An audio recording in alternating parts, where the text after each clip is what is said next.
cada investigación de poder convertirse en una historia transformadora capaz de generar un impacto real. Y vamos a comenzar en el mundo de los emprendimientos. Nuestro próximo speaker es un emprendedor chileno, líder en la industria de la biotecnología agrícola.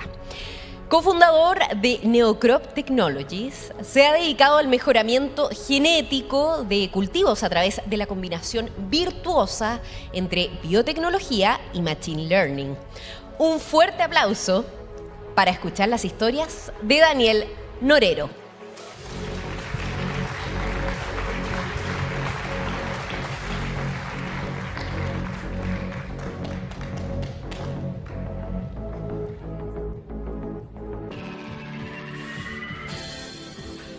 Hola, muy buenas tardes. Agradezco a Congreso Futuro por la invitación y como fundador de Neocrop puedo representar a Valdivia y a los que hacemos biotecnología desde regiones. Quiero partir con una confesión. Prácticamente nada de lo que ustedes desayunaron o almorzaron hoy existe como tal en la naturaleza. ¿De qué estoy hablando? Me pueden preguntar. Aquí en pantalla ven una imagen, por ejemplo, donde pueden ver una manzana bien grande como las que comemos actualmente y al otro lado algo que parece una cereza, pero también una manzana. Es el ancestro silvestre. Entre ambas especies hay miles de años de intención y acción humana para poder llegar a las variedades actuales. Y esto no es una excepción, es una norma en todo lo que comemos. Hay casos, por ejemplo, como el plátano, que hace 7.000 años era totalmente incomestible y lleno de semillas, o el maíz, que tenemos que agradecerle a los mexicanos, a sus ancestros, de haber desarrollado esta mazorca a través de una espiga, el teosinte, como pueden ver, que hoy en día ni siquiera la podríamos identificar. Podría pasar toda la tarde dándole ejemplos como esto, pero el mensaje central con el que quiero partir es que los alimentos que nosotros consumimos no son naturaleza pura, son tecnología viva creada por el ser humano. A lo largo de los años, el ser humano fue usando selección y cruzamiento para mejorar los alimentos que producían. Y en los últimos siglos, ya hacia adelante, por ejemplo, desde 1900 hacia adelante, aparecieron técnicas nuevas, como por ejemplo la radiación o el uso de agentes químicos para inducir mutaciones, una gran variabilidad en el ADN de las plantas, y de repente salía alguna variedad útil con alguna ventaja. De esta forma se produjeron miles de variedades que nosotros consumimos hoy en día, de trigo, de arroz y frutas, como el famoso pomelo rosado que ven en pantalla, que quizás a muchos aquí les gusta. Después de esto, en los años 80, llegamos ya a lo que es la ingeniería genética, donde podemos mover un gen de una especie a otra. En pantalla tienen, por ejemplo, el maíz BT, donde se tomó un gen de una bacteria y se puso en un maíz que ahora puede resistir las plagas sin necesidad de pesticidas, más producción y de manera sostenible. Y ya hace unos 15 años pasamos a una nueva era, donde parte lo que se conoce como edición genética, o más técnicamente como está en pantalla las NBTs, donde aquí surge por decirlo, un abanico de tijeras moleculares que hacen cambios aún mucho más precisos, dirigidos y mucho más rápido que las técnicas anteriores y además es más barata, lo cual hace más accesible esto a investigadores del sector público y privado. Esto, en cierta forma, permite hacer una evolución dirigida en cámara rápida. Ahora, pasando a un tema relacionado que es Chile como un hub semillero biotecnológico. Si ustedes piensan en la agricultura chilena, ¿qué se les viene a la cabeza? Generalmente los vinos, las frutas, que son nuestras principales exportaciones conocidas por su calidad, pero casi nadie sabe que la tercera exportación agrícola que nosotros tenemos y por la que destacamos son las semillas. Y no solamente la semilla como producto, sino que servicios de investigación y desarrollo, datos que surgen de esta industria y que Chile los entrega al mundo. Y esto permite que muchos programas de mejoramiento en todo el planeta aceleren sus desarrollos de variedades. Chile es especializado en esto y muy poca gente lo conoce. O sea, estamos exportando datos y tecnología. Para graficar la importancia de esto, por ejemplo, todos ustedes tienen en este momento teléfonos celulares. Prácticamente ya no usan teléfonos fijos, menos telégrafo. Lo mismo para los agricultores. Ellos necesitan tecnología del presente para problemas del presente. Las semillas nativas o ancestrales, por ejemplo, tienen un valor cultural tremendo, pero son las semillas modernas mejoradas las que alimentan a miles de millones de personas en el planeta. Y es por esto que la industria semillera, al igual que las industrias tecnológicas, necesitan desarrollar nuevas versiones todos los años, y para eso necesita datos. Y aquí es donde Chile ya se instaló como un player de importancia mundial. En los últimos 30 años, Chile se consolidó como una plataforma de multiplicación e investigación en semillas, como les contaba. Somos el mayor exportador de semillas del hemisferio sur, y esto se debe a ventajas como la estabilidad económica, regulatoria, un control fitosanitario óptimo y un aislamiento geográfico que pocos países lo tienen. Para dar algunos datos duros del rol crucial que juega Chile en esto, todas las semillas biotecnológicas producidas en Chile han permitido sembrar más de 50 millones de hectáreas de alimentos en el mundo. Este es un territorio que equivale a toda España. Por ejemplo, otro dato duro, para mostrar la importancia de esto, todos los cultivos biotecnológicos de maíz, soya y canola, que hoy se comercializan alrededor del mundo, pasaron por ensayos de campo en Chile. Aquí se vienen a obtener los datos para poder obtener esas variedades. En pantalla ven campos de investigación en Arica. Arica no solamente es la ciudad de la eterna primavera, también es un centro global de investigación de I+D. Aquí hay más de 20 empresas chilenas, muchas extranjeras, que vienen a hacer investigación y acelerar sus programas de mejoramiento. Chile entonces no solo exporta vino y frutas, también exporta conocimiento genético, y eso es algo muy importante que muchas veces no se tiene en cuenta. Siguiendo esto, muchas veces pueden surgir, viendo que Chile es un laboratorio natural para el mundo, pueden surgir preguntas incómodas, y fue lo que nos pasó a los fundadores de Neocrop en 2020, pensando, oye, Chile está prestando servicios de investigación para programas de todo el mundo, ¿por qué no lo usamos para potenciar lo que tenemos acá, para soluciones para Chile?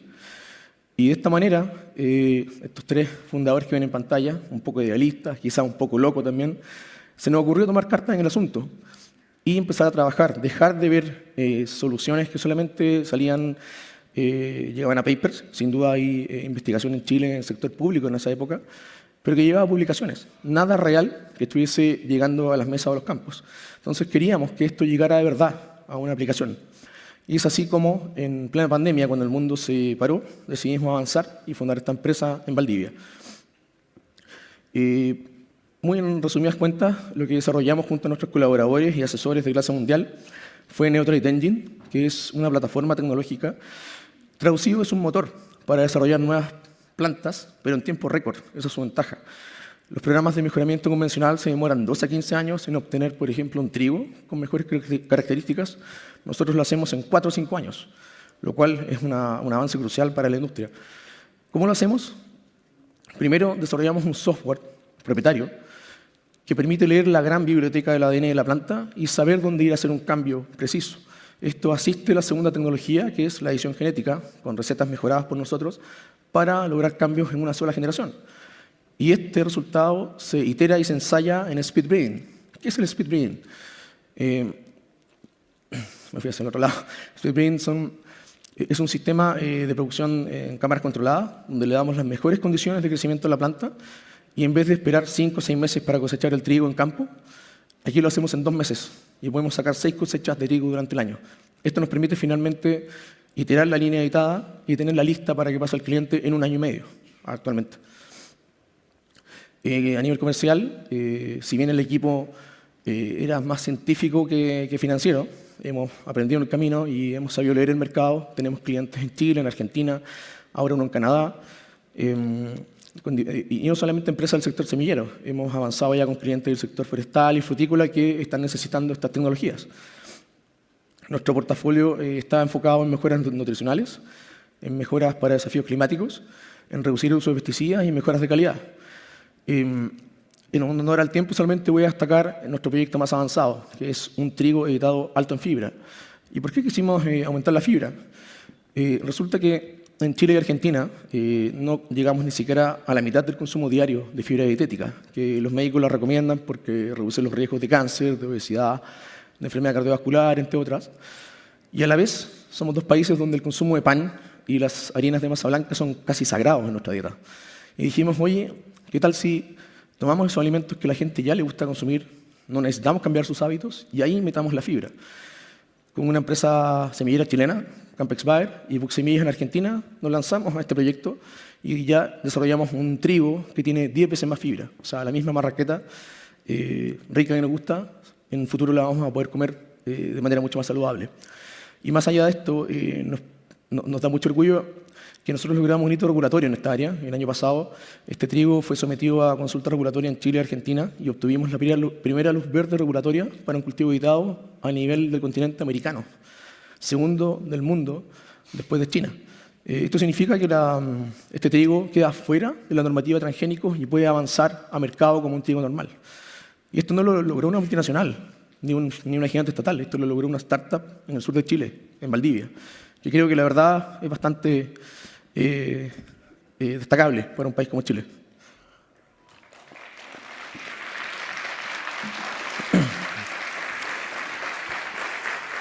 Y también quiero destacar 3 desafíos, hay muchos, pero 3 desafíos que tenemos las startups en biotech.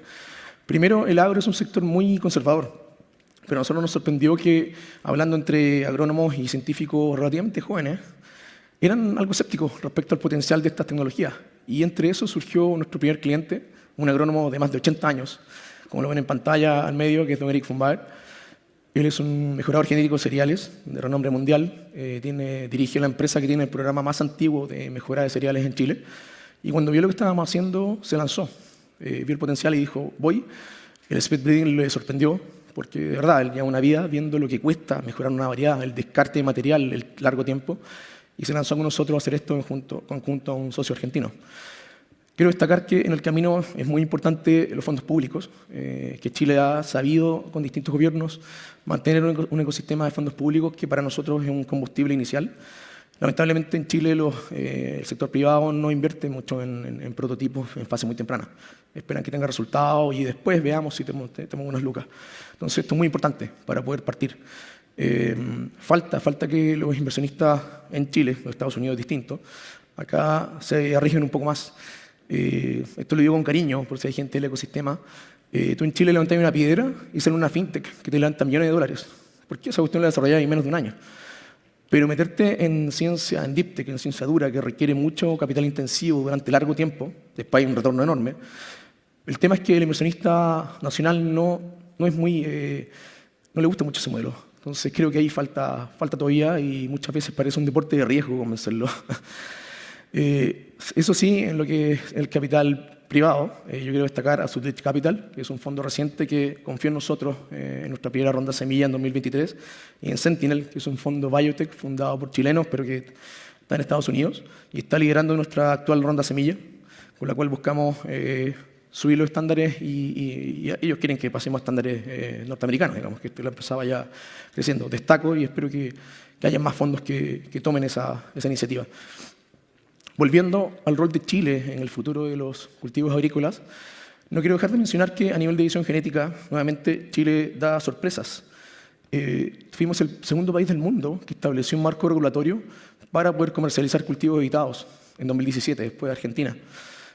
Bueno, y un dato, hoy el SAC inició la consulta para actualizar el sistema, por si alguien del área quiere aportar ahí. Somos también el segundo país con mayor cantidad de productos y cultivos editados que han sido evaluados por nuestros reguladores, y ya con 89 productos con luz verde a fin de 2025. O sea, solamente Estados Unidos nos supera, y aquí hay trigos, manzanas y vides que son hechas en Chile.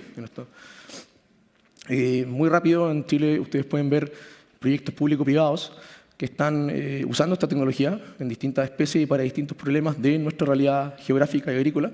Solo por destacar algunos, por ejemplo, que dirige la doctora Claudia Stange, que de estar en el público y ella expuso el año pasado en Congreso Futuro. Ella está aumentando la cantidad de betacaroteno en manzanas y haciendo que la variedad no se oxide al cortarla. Esto implica que se va a perder mucho menos alimento en las mesas, mucho menos desperdicio alimentario. Hay trabajos para resistencia a hongos en vides, muy importante para el sector de vinos y uva de mesas, entre varios otros que ustedes pueden ver ahí después en la grabación. Y es por esto que yo me atrevo a decir que Chile va a jugar un rol central en cómo se están definiendo el futuro de los alimentos. Y ya para ir terminando, se me pidió que en esta presentación, en honor al lema del evento Humanidad hacia dónde vamos, haga una proyección, vea cómo creo que esto va a avanzar de aquí a unos 15, 20 años. Y para este ejercicio les comparto una foto donde estoy con mi hija Trinidad en el laboratorio. Ella está tomando nuestro trigo editado alto en fibra, que lo hicimos en Valdivia. Yo veo esta imagen y me pregunto qué es lo que ella va a ver en sus campos y en sus platos cuando tenga mi edad, en unos 34, 35 años más. Y empiezo a mirar lo que ya se está haciendo hoy en día. En la siguiente slide van a ver noticias de cosas que ya están en fase experimental. Y primero, me atrevo a decir que el 100% del germoplasma agrícola comercial va a ser editado o mejorado por técnicas de biotecnología que quizás todavía no conocemos. Y esto no va a ser un estándar productivo, va a ser un estándar ético y ambiental. Va a ser necesario para producir más alimentos y para la conservación de las especies. También me atrevo a decir que se va a superar el paradigma de que la industria semillera está muy enfocada en el rendimiento agrícola y también el control de malezas o plagas va a ser un tema del pasado, pan comido, con las estrategias de mejoramiento genético que van a haber. Mirando estas noticias, me atrevo a decir que la generación de mi hija, cuando tenga mi edad, va a haber reales superalimentos fortificados con muchas proteínas, vitaminas y minerales y que van a ayudar a prevenir enfermedades de verdad. Hoy en día Japón, por ejemplo, ya tiene en su mercado comercialmente un tomate editado que previene la hipertensión. En Reino Unido están haciendo ensayos clínicos con un tomate que combate la deficiencia de vitamina D. Los españoles tienen ya listo un trigo que es apto para pacientes celíacos. Creo que esto van a ser cambios tremendos en nuestra dieta. Creo que mi hija también va a ver cultivos que van a ir más allá de la tolerancia a sequía o al calor, que es necesario por el cambio climático. Creo que ya va a haber plantas que van a ser capaces de crecer en condiciones antes impensadas, en suelos totalmente salobres o degradados. Hoy en día tenemos empresas que ya están desarrollando plantas que crezcan en el océano y en entornos muy altos en sal, por ejemplo. También creo que ella va a ver algo totalmente que no sé si lo podemos imaginar, plantas con rutas metabólicas 100% diseñadas desde cero, plantas que van a poder hacer cosas que antes no se podían. Por ejemplo, aquí vamos a ver una ola de plantas que requieren un mínimo uso de fertilizantes, plantas que van a poder descontaminar relaves mineros o suelos saturados con metales pesados, lo que se conoce como fitorremediación. Creo que incluso va a ser mucho más común el uso de plantas que pueden extraer minerales de forma sostenible del suelo, minerales de alto valor, cobre, níquel, hierro. Y paso el dato a las mineras que creo que y a SQM que deberían estar invirtiendo desde ya en estas cosas, porque les va a pegar. Y también creo que mi hija va a ver una nueva generación de plantas totalmente adaptada a condiciones fuera del planeta Tierra. A ella le va a tocar vivir la primera generación que va a empezar a, por ejemplo, ir a misiones a la Luna o a Marte probablemente. Y eso va a demandar que tengamos plantas más compactas, que produzcan en muy pequeño espacio, en una nave espacial, en una colonia marciana, plantas que resistan alta radiación en planetas como Marte, adaptadas a microgravedad o a suelos altos en percloratos, como en Marte, por ejemplo. Ya hay empresas trabajando en esto, que van en esa vía, y creo que van a venir avances tremendos en esto. Y finalmente, cuando yo pienso en el futuro, pienso en mi hija, y pienso en cuáles van a ser los alimentos que ella va a comer, cuál va a ser el ecosistema y los ambientes que ella va a heredar. Y creo que su generación no solamente va a diseñar nuevos alimentos, va a diseñar nuevos ecosistemas por completo. Y espero que cuando eso pase, Chile sea uno de los países pioneros y los primeros que se atrevió a hacerlo. Muchas gracias.